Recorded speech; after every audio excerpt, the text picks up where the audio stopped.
Hola, buenos días a todos y a todas. Muchas gracias por la presentación.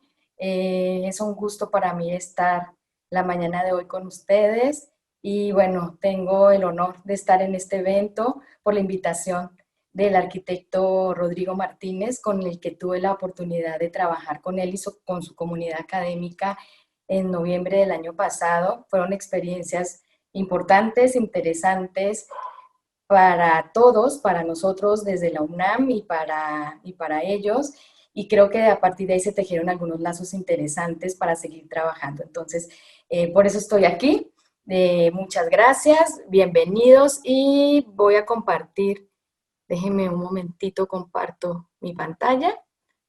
Bueno, pues estar en un evento como este tan importante, no solamente para la arquitectura de Costa Rica, sino de Latinoamérica, pues es un honor para mí, como lo dije hace un momento. Y bueno, vengo de la UNAM, yo soy Gloria Medina, como ya lo dijeron, soy docente universitaria.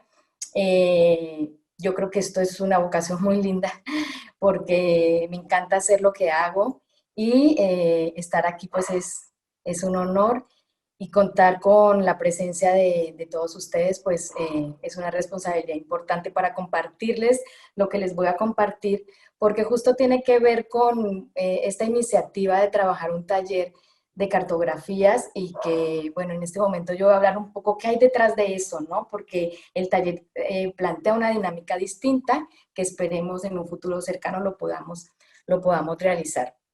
Bueno, el tema de esta bienal es un tema muy lindo porque tiene que ver justo con la nostalgia que nos da pensar en las cosas que tenemos y que hace parte de nuestra vida, ¿no? Y que tiene que ver con esto, ¿no? Arquitectura más agua es igual a vida, ¿no? Es un tema, pues, que nos da esta nostalgia pensarlo en estos momentos que estamos viviendo y que responde justo como lo plantea la convocatoria a los objetivos de la Agenda de las Naciones Unidas, ¿no? Agua limpia, saneamiento y cómo vinculamos el agua con la arquitectura y bueno, con las ciudades.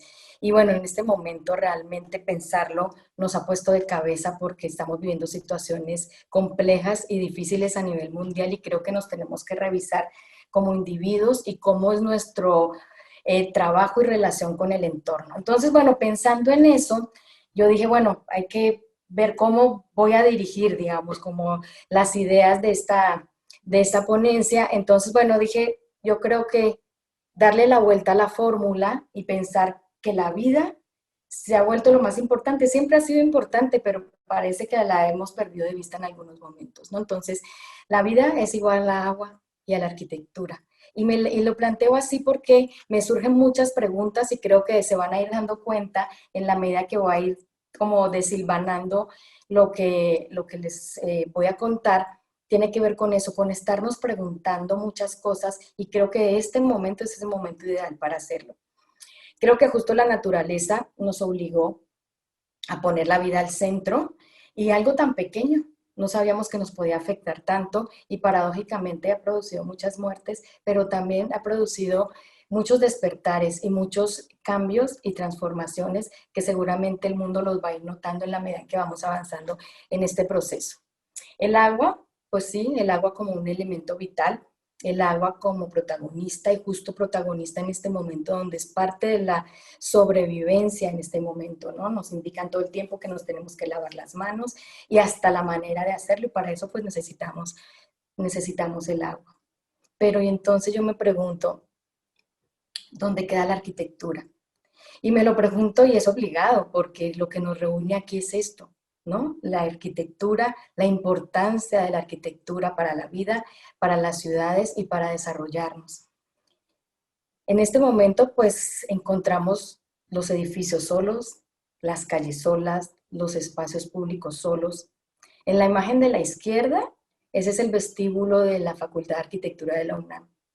Ay, es un espacio hermoso, siempre lleno de gente, es el cruce de todos, es el lugar de encuentro, es el lugar de paso, es el lugar de permanencia, es el lugar de admiración. Y hoy está así, está cerrado y está vacío.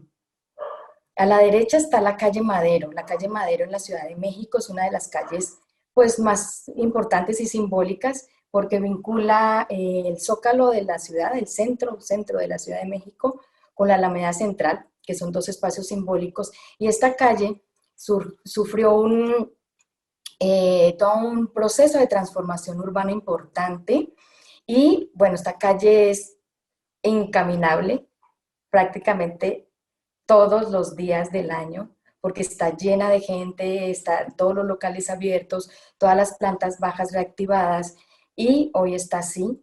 Ya se ha ido reactivando algunas cosas, pero más o menos unos 6 meses estuvo así, completamente cerrada, sin gente, y espacios emblemáticos, ¿no? Como el Zócalo, que lo acabo de mencionar, un espacio que es un espacio de disputa, es un espacio donde se manifiesta la resistencia, pero también un espacio institucional que tampoco ni siquiera, bueno, ni siquiera hay acceso a él en este momento. Entonces, así contamos con nuestros espacios, las calles solas, las calles vacías, con algunos transeúntes, y ese cielo azul a lo mejor es una de las recompensas de este detenimiento como del tiempo, porque estos cielos azules en la Ciudad de México son muy difíciles de encontrar. Más o menos como para estas fechas de que inicia octubre podemos encontrar alguno de estos cielos, pero regularmente no están en nuestro entorno inmediato, ¿no? Entonces, bueno, hemos encontrado algunos de estos y ha sido un privilegio.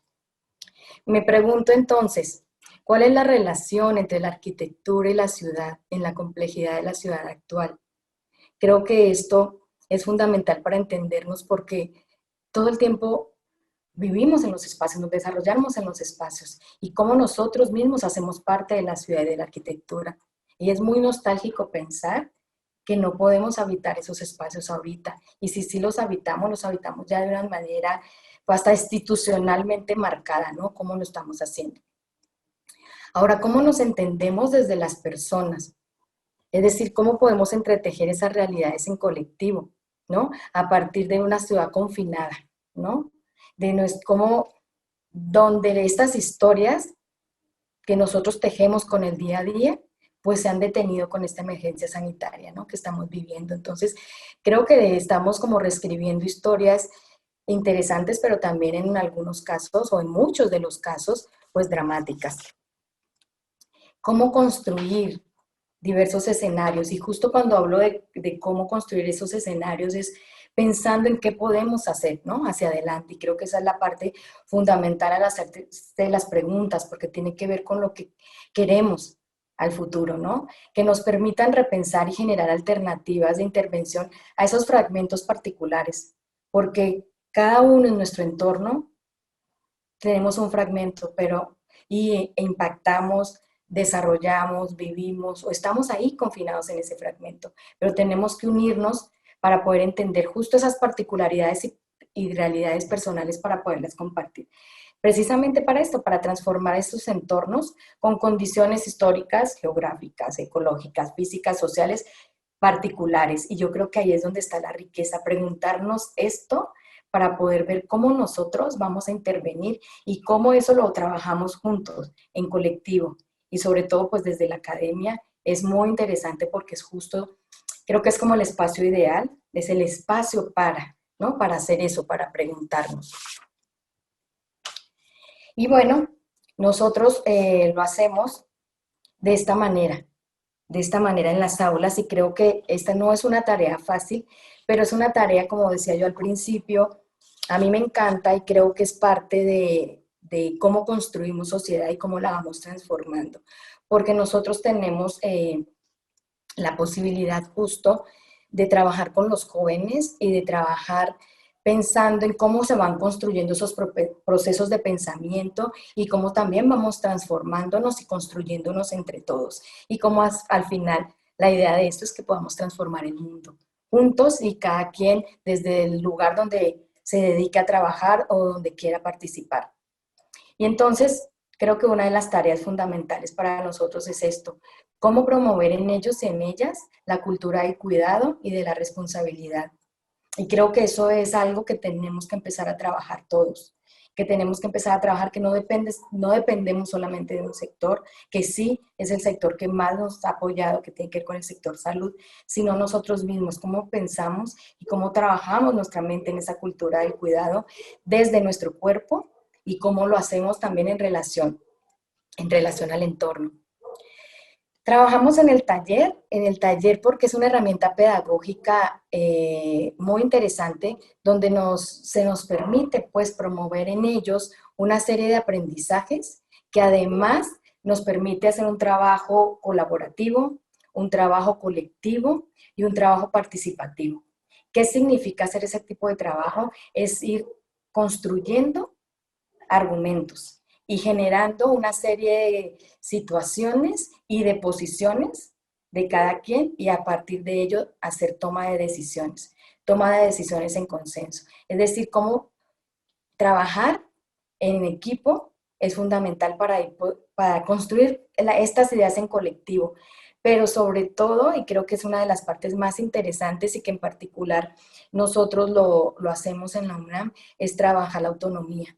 Es decir, soltarnos de la idea de que hay alguien que sabe la respuesta, y no somos nosotros, los docentes, sino que somos quien guía, pero que juntos vamos construyendo algunas alternativas de solución para un mundo mejor. Entonces, eh, sembrar en ellos la autonomía y facilitarles los medios para que ellos vayan construyendo esto en su proceso es fundamental y justo esta experiencia se hace en el taller. Bueno, entonces la cartografía. La cartografía es algo muy lindo que utilizamos.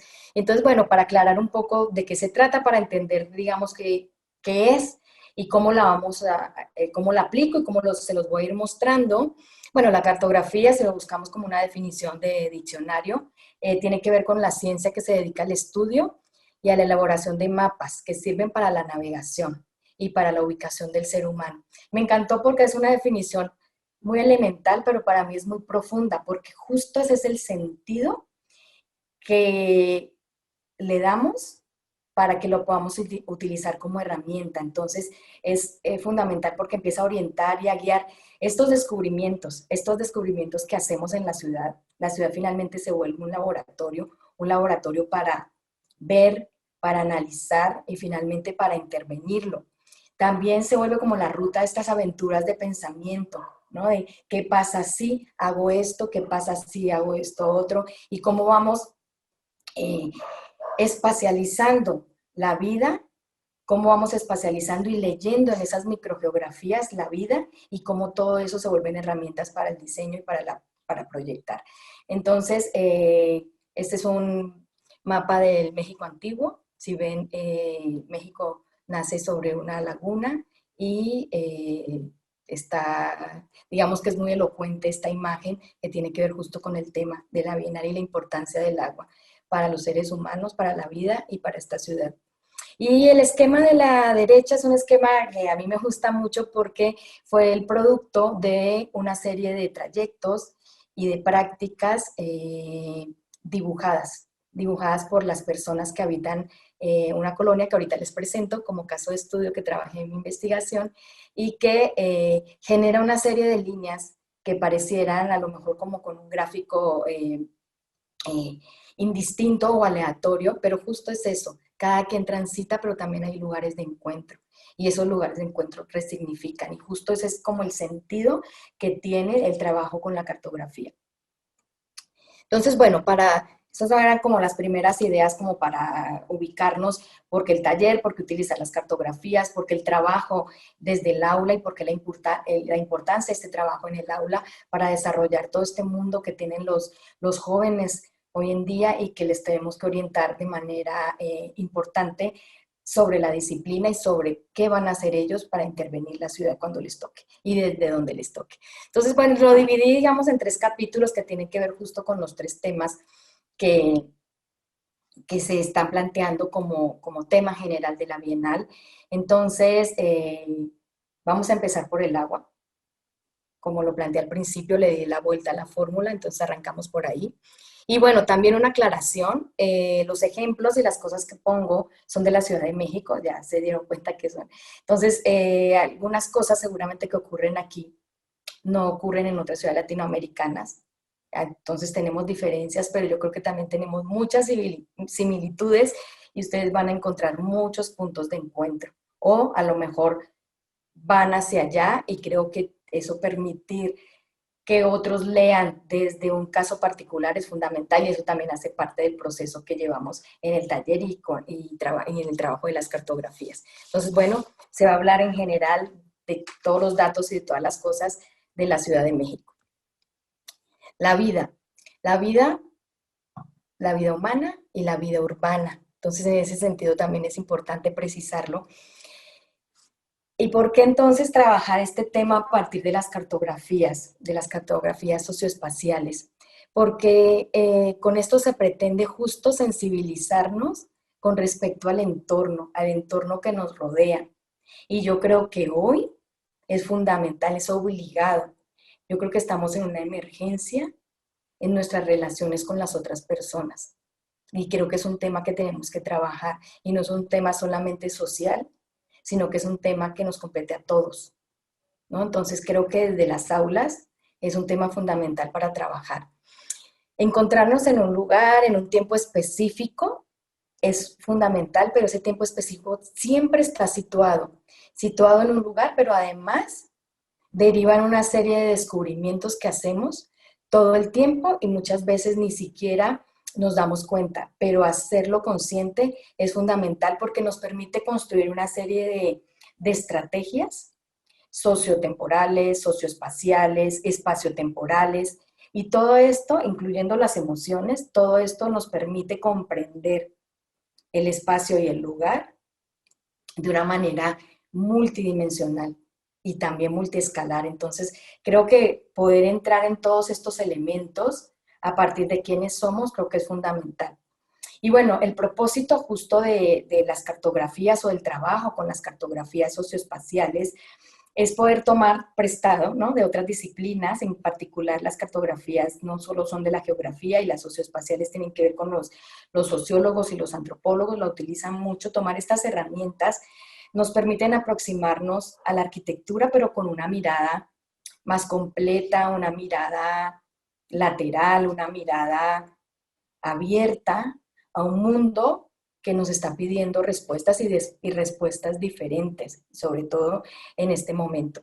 También se vuelve un proceso reflexivo, porque es un proceso donde nos revisamos nosotros, cómo vivimos la ciudad, cómo la trayectamos, cómo construimos nuestras experiencias urbanas, porque somos quienes diseñan, quienes transforman, pero también somos ciudadanos, también somos hijos, somos padres, entonces tenemos una serie de condiciones que no se dejan de un lado, sino que participan en nuestro, digamos, recorrido de vida, de enseñanza y también de aprendizaje. Entonces eso es muy importante porque justo lo que hacemos es ubicar espacio-temporal, la manera en que nosotros espacializamos nuestros trayectos de vida. Y los trayectos de vida no necesariamente son físicos, ¿no? Entonces, hay una mezcla ahí de situaciones interesantes que se pueden dibujar, que se pueden escribir, que se pueden comunicar, ¿no? Entonces, bueno, las cartografías también permiten documentar una serie de procesos que ocurren, ¿no? Entonces, bueno, esta lámina tiene que ver con el caso de estudio que les hablaba, que es la colonia Portales. Y bueno, aquí es interesante porque aquí está como una matriz, ahorita la voy a ir explicando, voy a plantear primero algunas ideas, porque permite, digamos, relacionar una serie de situaciones, ¿no? Entonces, digamos que la cartografía también lo que nos permite es como trabajar un relato, pero un relato gráfico. Un relato gráfico que además no tiene formas de hacerse, es decir, nace de la experiencia de cada quien y de la manera de comunicar. Entonces no hay una manera de hacerse, se hace y ya. Entonces se vuelve como un instrumento, una posibilidad, una herramienta que nos permite recrear lo que los individuos y además también los grupos sociales piensan, sienten y creen. Y eso es muy importante porque ahí queda registrado. Todos los sistemas simbólicos, las interpretaciones que intervienen en sus mundos culturales y en la construcción de las relaciones de lo cotidiano y de sus trayectos espaciales, es muy interesante porque ahí van quedando plasmados. Entonces, para explicar un poco este gráfico, fíjense que se construyeron una serie de dibujos a partir de una pregunta muy básica, ¿no? Que era, ¿cómo es un día cotidiano para ti? Entonces las personas se expresan de diferente manera y bueno, lo pueden hacer de manera oral también. Se les pide que dibujen, que escriban. Y entonces, bueno, elegí, digamos, algunas figuras, como las ven, hay un grupo de la tercera edad, hay adultos mayores, hay adultos jóvenes, niños, que permitían hacer algunas lecturas de sus trayectos, de cómo es ese día, ¿no? Entonces, cada quien dibujaba su trayecto. Si ven en la imagen, en esta imagen, no sé si pueda yo señalar, en esta parte, ese es digamos, un trayecto individual.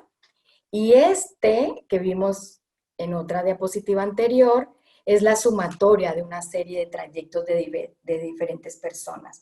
Entonces, ¿qué nos permite eso? Que es muy interesante, empezar a entender cómo se hacen esas trayectorias espaciales, cómo se construyen esas rutinas, qué lugares se identifican, qué tipo de actividades se hacen, cómo se espacializan, cómo se las apropian, y en ese cruce pues encontramos cosas bien interesantes, ¿no? Por ejemplo, los edificios, qué pasa en las plantas bajas de los edificios, toda la actividad como de comercio y encuentro, qué pasa en esta cruce de calle, que es una glorieta típica de esa colonia, pero ahí qué pasa, no es solamente esa mirada desde arriba, sino que está pasando allí, pues justo hay lugares de encuentro, hay fondas para comer, que es la imagen de la derecha, o la imagen de arriba donde está la tienda de la esquina, y cómo las calles tienen estas características.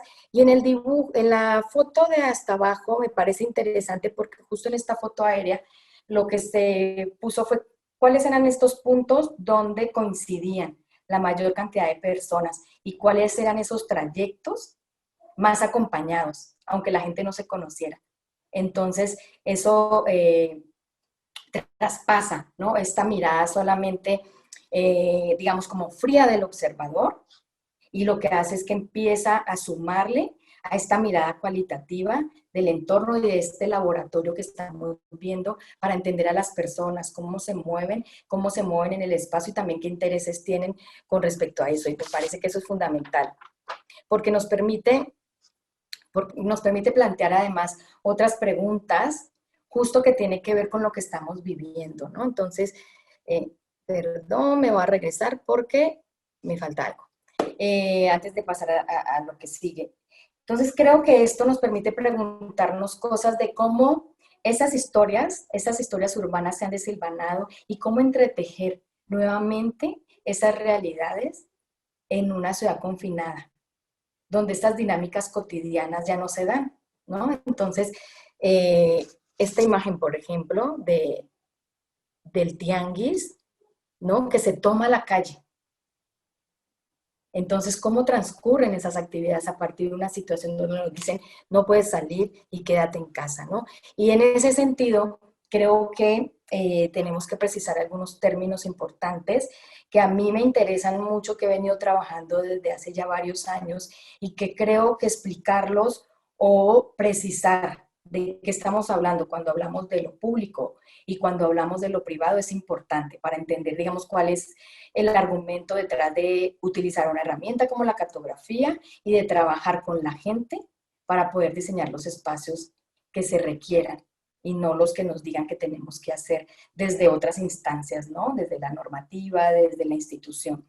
Entonces, bueno, yo traigo aquí a Zenet, que me gusta mucho su definición cuando él habla de lo público, porque al definir lo público empieza a plantear también una serie de ideas sobre lo privado y creo que eso nos pone o nos da claridad sobre lo que estamos hablando y a lo mejor para tomar decisiones sobre los argumentos que queremos construir, ¿no? Y justo construirlo en el aula y discutirlo y trabajarlo, ¿no? Por eso también me parece importante. Entonces, él dice que lo público significa lo que transcurre fuera de la vida de la familia y de los amigos cercanos. Y el silencio en público es el único camino por el que se puede experimentar la vida pública, especialmente la vida de la calle, sin sentirse abrumado. Pues sí, hemos ejercitado cómo nos movemos en lo público, en nuestra condición pública y cómo vivimos en la relación con el otro.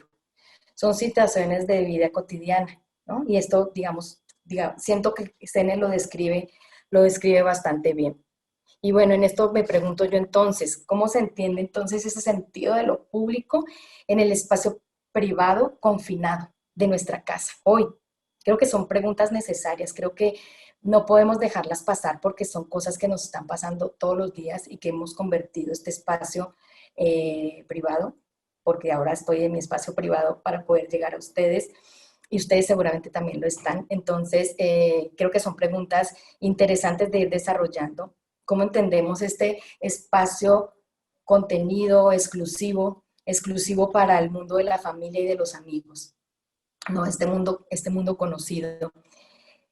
Y entonces nos preguntamos, yo he estado realmente, he tenido la posibilidad de estar en casa, ¿no? Doy clases, entonces todo lo he podido hacer en línea y a veces me he preguntado cómo transcurre el afuera, porque he hablado con personas que sí han salido, les ha tocado salir y no, como que llega un punto que no te imaginas qué está pasando allá afuera, cómo transcurre ese afuera del entorno más cercano y de la familia, cómo transcurre la relación con el otro. Y creo que eso lo hemos ido perdiendo de vista, que ahorita nos lo estamos preguntando, porque en el fluir de la vida y de la vida cotidiana y en la vida como en una ciudad como esta, que es tan rápida y tan acelerada, pues de repente nos damos cuenta que no conocemos quién vive en la casa del frente, detrás de la puerta de la casa del frente quién está, ¿no? No saludamos al vecino que nos encontramos. Se ha perdido un poco de esta interacción y esta personalidad que uno podría compartir y esta identidad con el otro, se ha perdido. Y se ha vuelto prácticamente en esto, ¿no? Que hemos naturalizado ese andar rápido, el aislamiento y la mirada perdida. Y la mirada perdida tiene que ver justo como con la evasiva de esta mirada y hoy creo que está más fuerte, porque hoy estamos obligados, por respeto a nosotros y a los demás, usar el cubrebocas. Entonces esa mirada casi está escondida detrás del cubrebocas. Entonces cada vez se vuelve, digamos, más fuerte poder pensar en cómo esta nueva forma de relacionarnos, ¿no? O sea, no es una pregunta que no nos tengamos que hacer, sigue siendo una pregunta obligada.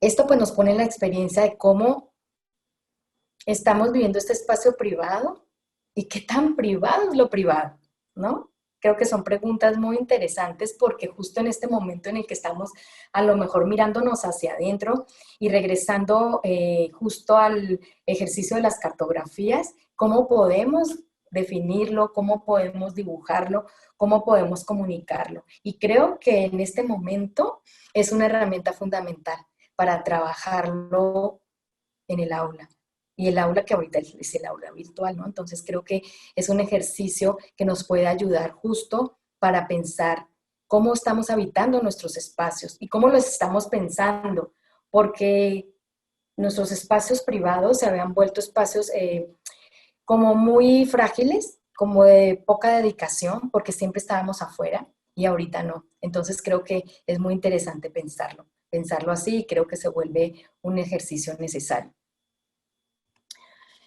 Pasamos al tema del agua. Y el tema del agua para la vida humana, en la vida urbana, es un tema muy complejo. Y es un tema muy complejo en la Ciudad de México.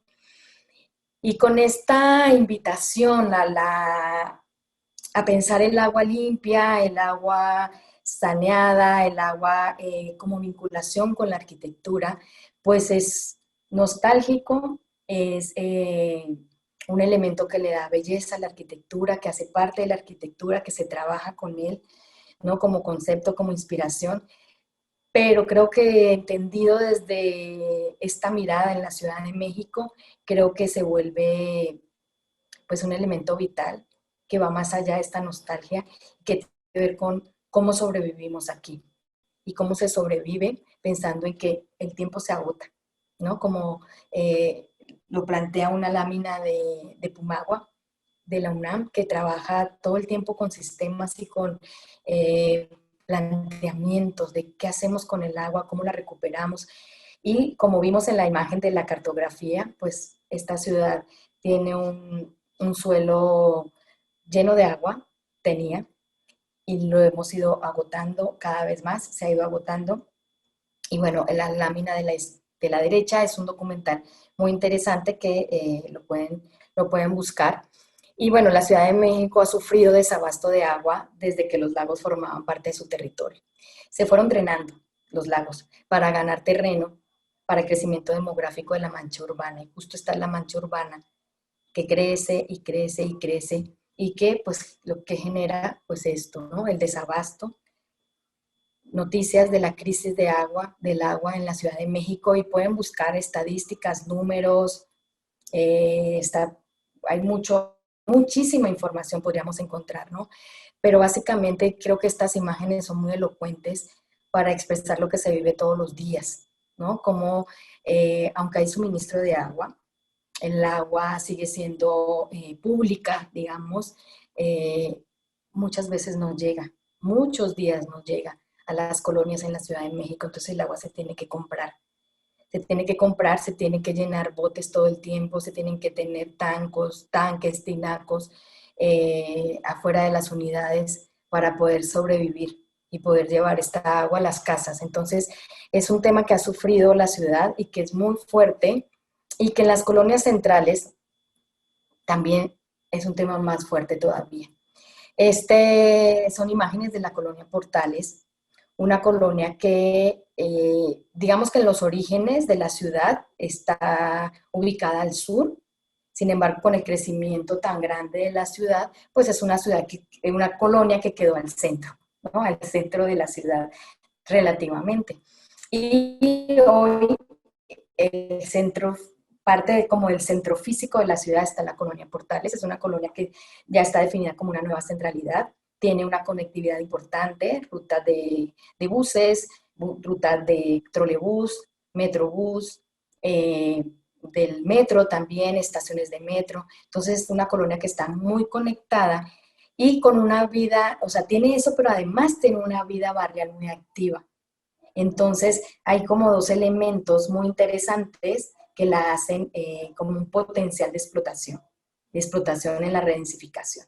Y bueno, esto iniciando el 2000 con el bando 2, una normativa que lo que se intentaba era no consumir más el territorio, no extender más la ciudad y poder regresar a las zonas centrales, ¿no? Entonces, redensificar. Y bueno, ha habido en esta colonia una redensificación voraz. Y bueno, si ven en la foto de en medio, es una de las casas tradicionales, una casa con antejardín y directa a la calle, y han empezado a aparecer una serie de edificios en la última década, una serie de edificios, es decir, en un predio donde había una casa, donde vivía una familia o dos, pues ahorita pueden vivir 15 hasta 80 familias, ¿no? Entonces, ese es el cambio importante que ha ocurrido ahí. Y es una colonia además que no tiene espacios públicos, digamos, hablando de parques o de plazas, sino que el espacio público es la calle que son calles amplias y arboradas, pero que esto ha empezado a impactar justo porque estas relaciones con la calle se están negando en la presencia de estos edificios que aparecen y que, bueno, le dan prioridad, obviamente al vehículo, ¿no? Entonces, y a los estacionamientos en planta baja, tiene que ver con una serie de respuestas también a la normativa que se permite hacer semisótanos para poder elevar un nivel más. Entonces, todos estos elementos desde la normativa y desde esta idea del crecimiento de la ciudad en el interior de las colonias, pues han generado también otros problemas, ¿no? Problemas importantes con los que lidian, digamos, los vecinos y con los que lidian también los nuevos habitantes de la colonia. Entonces pasan cosas como esta, ¿no? Esta es una esquina, una casa típica de la colonia con características muy interesantes de arquitectura, algunas reconocidas, pero la mayoría de las casas no están ni siquiera catalogadas, entonces se pueden tirar, ¿no? Se pueden derrumbar y hacer edificios. Si vemos esta casa y el contraste con un edificio al fondo, es un edificio de 15 pisos que está en la contraesquina, digamos, de la otra manzana, y frente de ese está la imagen del que tenemos a la derecha sobre uno de los ejes, ¿no? Y donde si vemos que hay una situación como de lenguaje ahí muy particular, ¿no? Si ven esta casa de la esquina, Más allá de la nostalgia de conservar estas casas, es el tipo de relaciones que brinda hacia la calle, cómo se acompaña, digamos, el andar y el transitar por estas calles, la escala también de la calle y el edificio de la derecha, pues plantea un muro, ¿no? Con unos nopales nada más. Y, y si ven los balcones, que los balcones también es un recurso bien interesante y bien bonito, ahorita hablamos de ellos, vamos a hablar de eso. Sin embargo, esos balcones están cerrados, tienen una micro ventana que no les permite ni siquiera salir a ellos, entonces es como muy contradictorio esta invitación, como a esta nueva forma de vivir y de vivir la ciudad. Son como una serie de contradicciones que son, digamos, como muy extrañas. En estas imágenes traigo parte de las cosas que la gente pide, ¿no? Y si ven, piden por el agua, ¿no? No piden que el desarrollo no ocurra, porque claro que sí hay cosas importantes que han ocurrido, han luchado por algunos espacios que sí han podido rescatar. Sin embargo, la gente se reúne porque está peleando por el agua, no solo para ellos, como habitantes originarios de la colonia, sino para todos, para los que también van a llegar, porque es mucha la gente que está llegando a vivir con derecho a vivir ahí también, porque están interesados en vivir en lugares centrales, ¿no? Centrales, cercanos a los trabajos, conectados a los trabajos. Y estas dos imágenes que se hacen una prácticamente, a mí me conmueve mucho porque todas las esquinas, en todo lado aparece esto de vendemos tu casa, ¿no? Son desarrolladores inmobiliarios. Y esto fue un ejercicio que hicimos con un grupo de estudiantes hace algunos años y encontraron esto, ¿no? Una imagen donde una señora entró ya prácticamente en crisis casi de locura, donde puso en toda su fachada no vendo, no vendo, no vendo, no vendo, no vendo, ¿no? Entonces es esta lucha, como lucha de poderes y también lucha por el territorio, lucha por la idea de casa y de vivir ahí y de quedarse allí, ¿no? Entonces, es importante hacernos esta pregunta, digamos, al final de esto, que es cómo encontrar el equilibrio para el desarrollo de la ciudad, porque no queremos que la ciudad tampoco se detenga, ¿no? Pero encontrar ese equilibrio entre el desarrollo de la ciudad y la comunidad, si el elemento básico para la vida está faltando, como lo reclaman ellos y que es real, ¿no? Es real ese desabasto y cada vez es peor. La arquitectura, ya para finalizar el último capítulo, la arquitectura para la vida humana en la vida urbana. Como les dije, esta ciudad es un laboratorio muy interesante. Y bueno, aquí algunos datos muy generales que trabaja un autor que se llama Fernando Carreón. Él es de la Flaxo de Ecuador.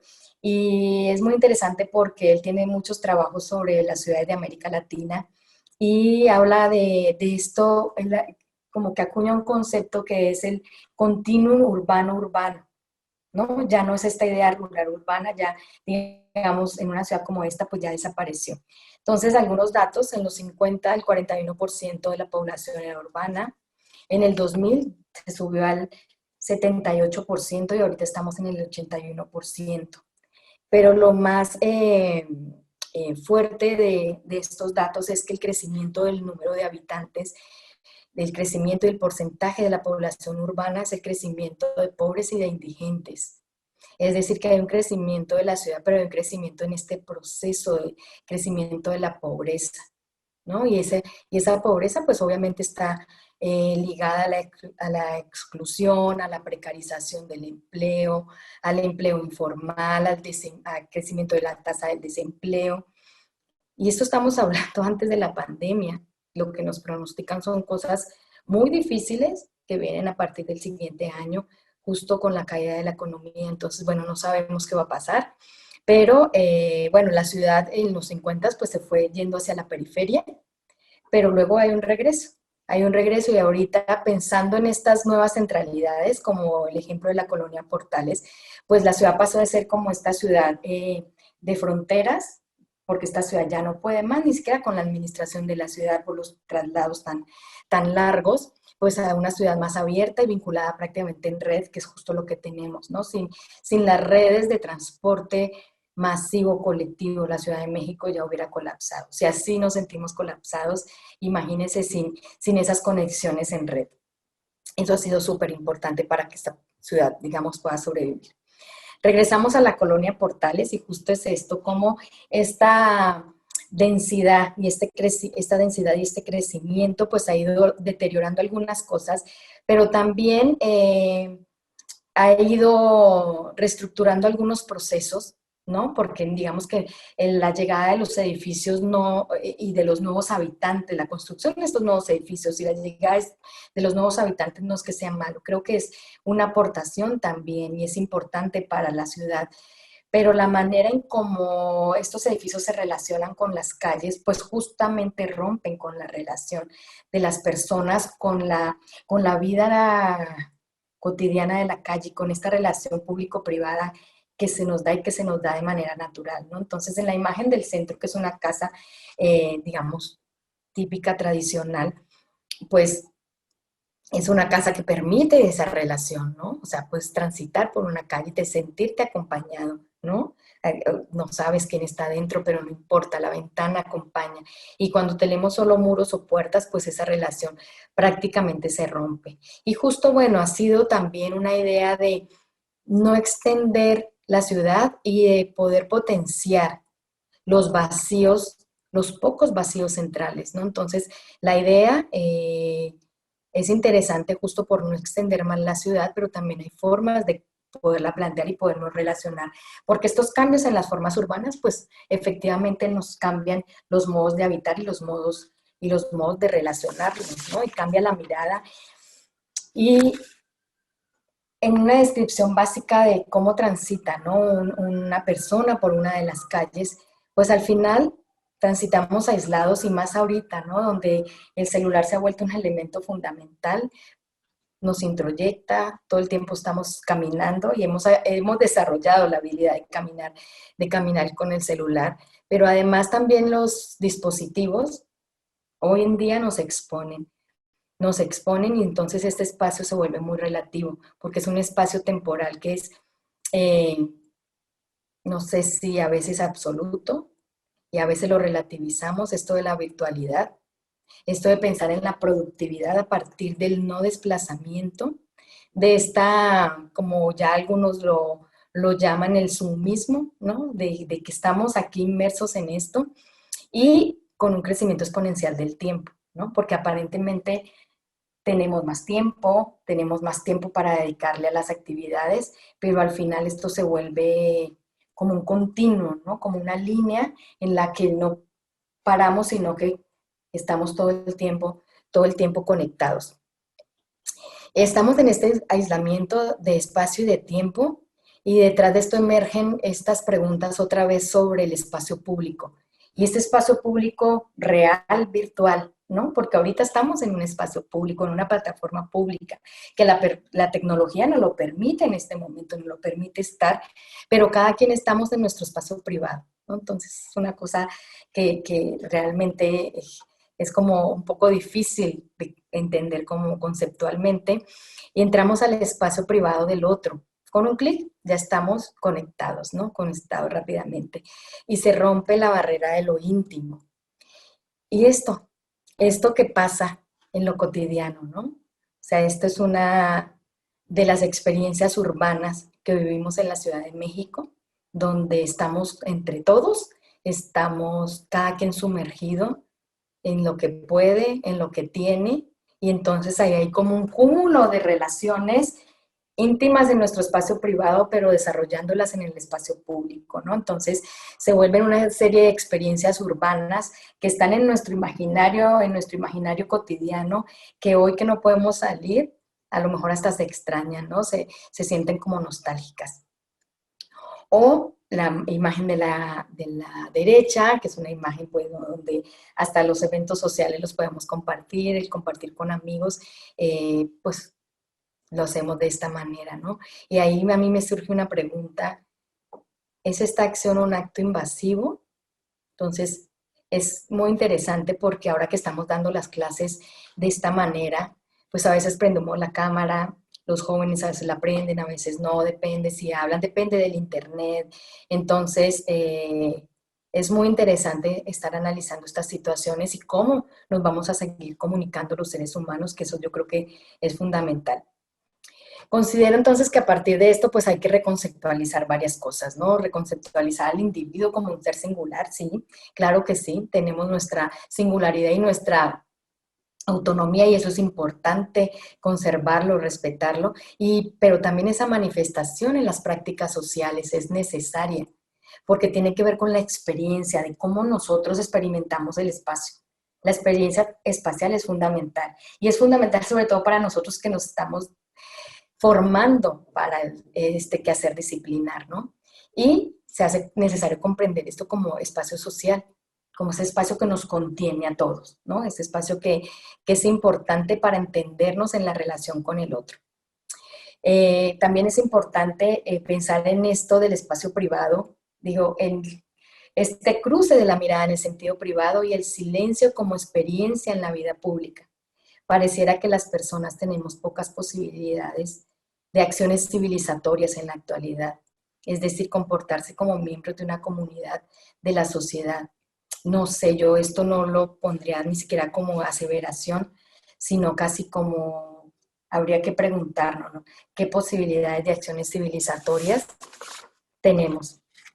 ¿No? Entonces, bueno, retomar estas posibilidades se me hacen muy interesantes y aquí hay dos imágenes que a mí me parecen muy elocuentes para ello y es la de la izquierda, es un cuentacuentos que está en uno de los patios o parques de la unidad de Tlatelolco, que es una unidad de los años 60 en la Ciudad de México del movimiento moderno, muy conocida, digamos, a nivel de Latinoamérica.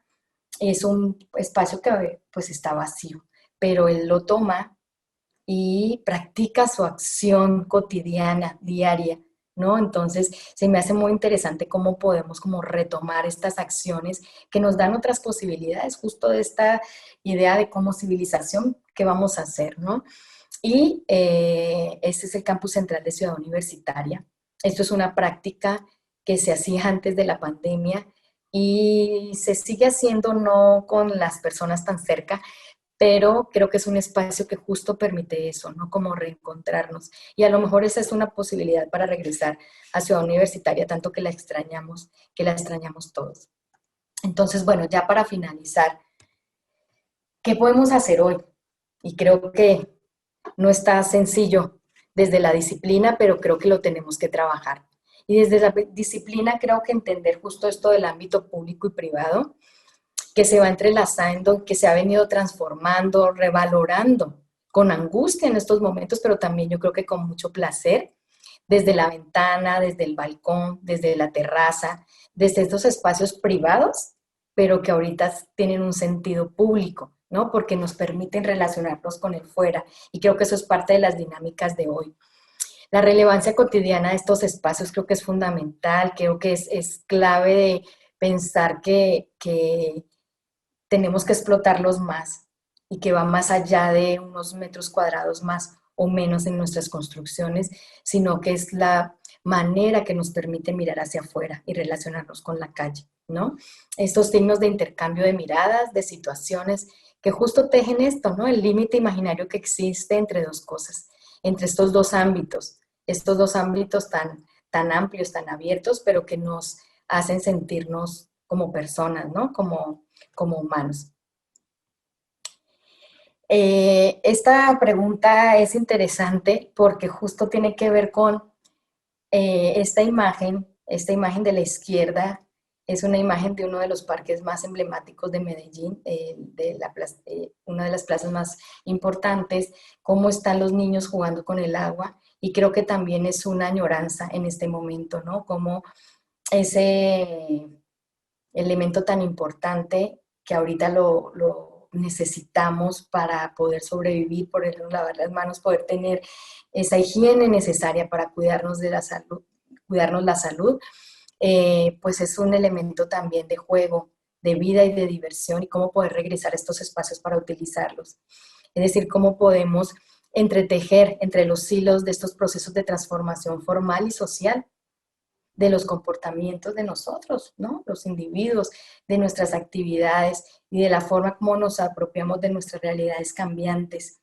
Y las imágenes que siguen, que lo acompañan, justo es una exposición también muy cerca, ahí en Medellín, en una de las bibliotecas, donde se trabajaba justo eso, ¿no? Cómo nos vamos entretejiendo y cómo esta virtualidad y cómo nos vamos tejiendo en redes que a veces nos separan, pero también nos unen y cómo poder entender como este espacio donde podemos salir y divertirnos como niños o cómo podemos hacerlo de otras maneras, ¿no? Creo que son preguntas que nos tenemos que estar haciendo todo el tiempo en este momento. Esta espacialización de los acontecimientos, el tránsito de las personas y de las situaciones, creo que eso es fundamental porque cuando caminamos, cuando transitamos, cuando trayectamos, estas situaciones están territorializadas en microgeografías y esto justo reivindica la capacidad de acción local, acción local. ¿Qué es esto? Tiene que ver con lo que somos, con lo que reconocemos, con lo que nos identificamos con nuestro caminar diario. O sea, el ir a la tienda, el encontrarnos al señor en la esquina que vende la lotería, el caminar y encontrarnos a la persona que vende las pepitas. Todo eso tiene que ver con la acción de lo local y cómo lo entendemos, cómo eso, lo propio y lo que nos pertenece, es un bien común. Es un bien común que está en nuestra memoria y que apuntala justo a nuestra identidad.